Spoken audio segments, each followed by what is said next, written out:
అప్పట్లో అభ్యర్థులు అనౌన్స్ చేసేసి ఎమ్మెల్యేలకు అప్పచెప్పేశారు.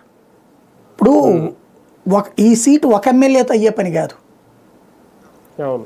ఇప్పుడు ఫర్ ఎగ్జాంపుల్ కృష్ణా గుంటూరు జిల్లాల ఎమ్మెల్సీ అంటే దాదాపుగా ఈ 17 అదొక అంటే ఉమ్మడి లెక్కన వేసుకుంటే దగ్గరగా 40 నియోజకవర్గాల లెక్క, ఇది 35 నియోజకవర్గాల లెక్క.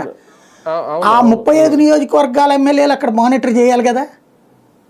తెలుగుదేశంలో అది జరిగింది, వైసీపీలో అది జరగదు. ఆ రోజున ఎవరికాడు నాకేంటి సంబంధం, ఆ ఎమ్మెల్యే చూసుకుంటాడు. ఎవరు ఆ అభ్యర్థి ఏ ఊళ్ళో ఉన్నాడో ఆ ఎమ్మెల్యేని ఎత్తిన వదిలేసి కూర్చున్నారు.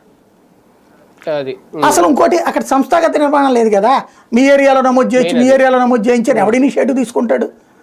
ఇంకోటి తమకు పోటీగా ఇంకొకడు అట్లా ఎదగడం కూడా ఇష్టం ఉండదు వాళ్ళకి.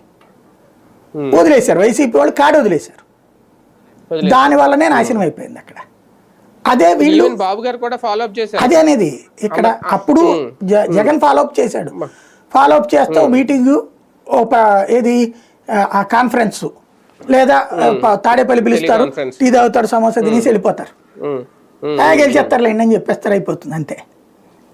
అక్కడ ఫెయిల్ అయింది. ఇక్కడ వీళ్ళు అలా కాదు. ఎమ్మెల్యే ప్రతి ఎమ్మెల్యే తన పరిధిలో ఉన్న ఓటర్లందరూ వచ్చేటట్టు చూసుకున్నాడు. అదే సందర్భంలో బూతుల దగ్గర ఆయనే నేను చెప్పాడు కదా అభ్యర్థి లక్ష్మణరావు, మొదట పోలింగ్ బిగినైన గంటన్నరలో వీళ్ళ ఏజెంట్లను బయటికి పంపించేశారు. పంపించేసేసి ఇంకోటి వాళ్ళు భయం కాదు వాళ్ళ రోజున